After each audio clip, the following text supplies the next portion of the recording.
श्री हरिवंश। महाराज जी, आपके चरणों में कोटि-कोटि प्रणाम। महाराज जी, मैं माँ दुर्गा का भक्त हूँ।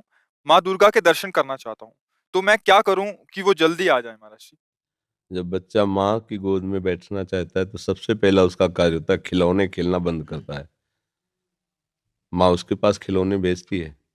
जितना वो माँ की तरफ बढ़ने की कोशिश करेगा, माँ कार्यरत है तो उसे खिलौना भेजेगी, दे दो ये सब। वो अगर उन खिलौने से ना खेले, रोए, तो फिर घर के किसी सदस्य को प्रेरणा करती है, बिटिया उठा ले गोद में थोड़ी देर। वो उससे भी चुप ना हो, तब फिर वो दौड़ के आ जाती है। भाव, पहले हमको इन भोगों का त्याग करना हो, जिन भोगों में हम खेल रहे हैं।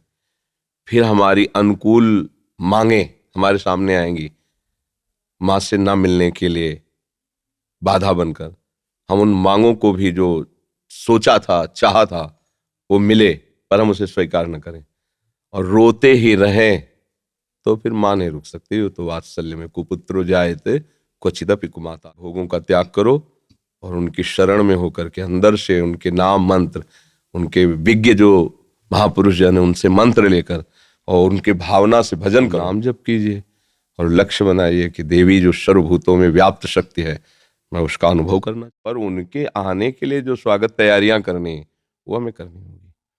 हमारे हृदय में जो अभी कूड़ा करकट वासनाएं हैं, ये हटानी पड़ेगी। खूब नाम जप करे और भाव से चले तो तुम्हारी बुद्धि में ही प्रकाशित हो जाएंगी। या देवी सर्वभूतेषु बुद्धि रूपेण संस्थिता नमस्तस्यै नमस्तस्यै नमस्तस्यै नमो नमः। विराजमान हो जाएंगे बुद्धि में। देख, मैं आ गई। उनके प्रचंड तेज को कोई सह सके नहीं। जब तक भजन के द्वारा अंतःकरण निर्मल, उनके प्रचंड तेज को सह सके। ये बात ध्यान रखना कि ये माँ कोई ऐसी माँ नहीं है प्राकृतिक, ये आद्या शक्ति चिदानंद माँ है।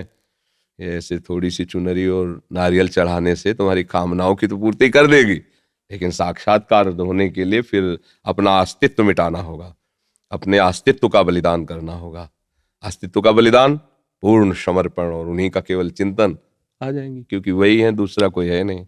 हमारी दृष्टि में सब एक ही परमात्मा है। उसे किसी भी नाम रूप से आप पूज कर प्राप्त कर लो, वही है, दूसरा कोई है नहीं।